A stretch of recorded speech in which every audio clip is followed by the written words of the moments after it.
Moloch, the biblical name of a Canaanite god associated with child sacrifice. Conspiracy, a secret plan by a group to do something unlawful. Put them together, and what do you get? You get Moloch Conspiracy, a relatively new dark ambient project from France, spearheaded by one Julian A. Lacroix. The Cave of Metaphysical Darkness and Light is the third full-length album from Moloch Conspiracy, but the first physical item released by the band, coming to you via 8th Tower Records from Italy. 8th Tower Records sent me this album as well for a review, and I wasn't really familiar with Moloch Conspiracy other than their contribution to the H.P. Lovecraft compilation I just mentioned, and I believe there was actually one other compilation where I heard some of the band's work too, so I didn't really have any special expectations, but I have to say this album really blew me away just by its sheer diversity. And, the thing about dark ambient music is some people really they slam some artists that really do diverse records. I don't really know why, because that's always kind of been like my thing with my music. I've always wanted to be really diverse, but I guess some people just really like a certain level of cohesiveness in their dark ambient music. And if you're one of those people that likes a lot of cohesiveness and a lot of similar sounding songs in the whole record, this is not the record for you. But if you like diversity and you like things that really change up and you want twists and turns and new things in these tracks, this is the record for you.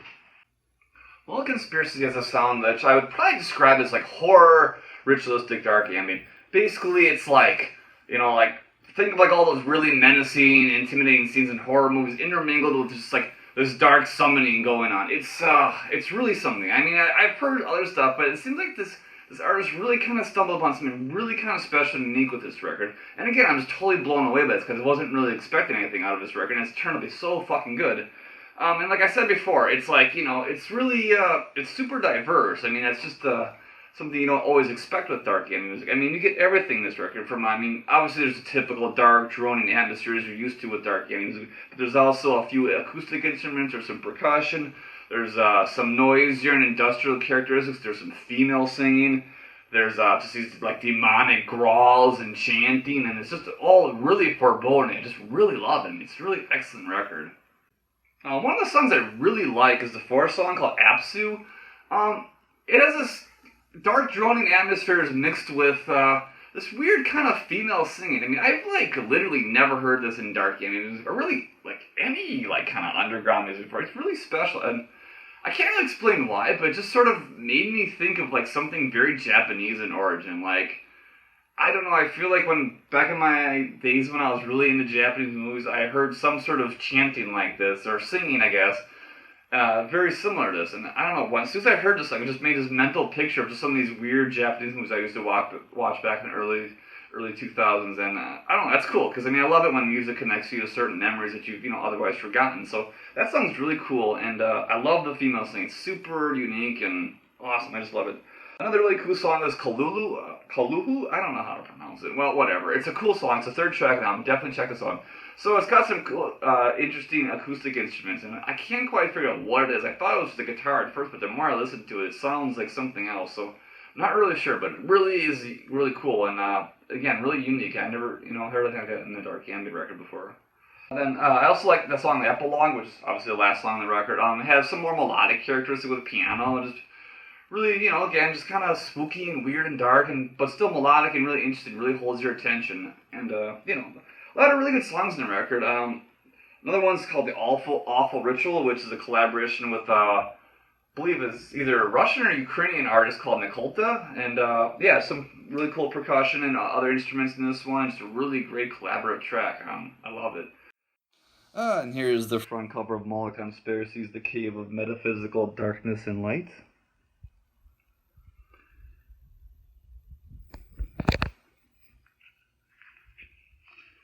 Inside the digipack.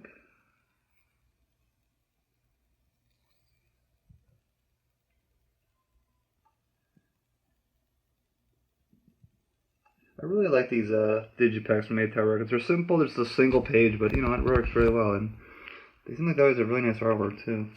Here's the CD. And underneath the tray. And the back.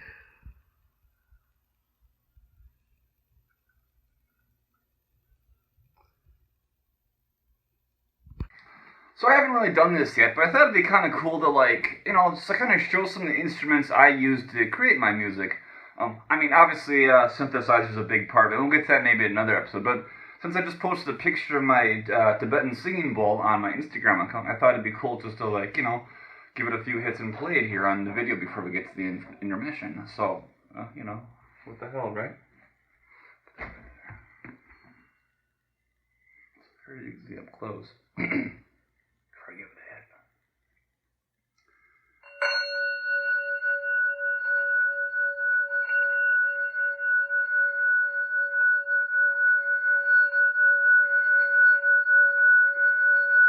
Dark ambient drones all naturel. No synthesizers needed.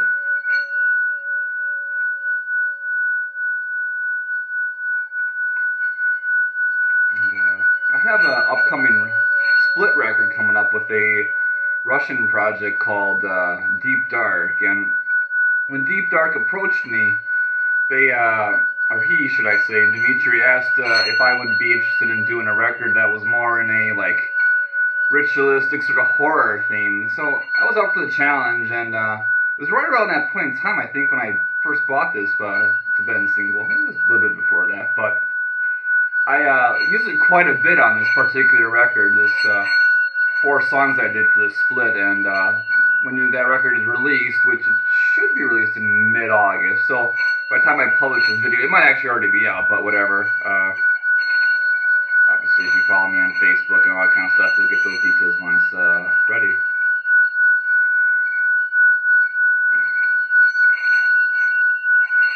And I'm not by any means going to say I'm the best person in the world at playing this thing, but it definitely takes practice.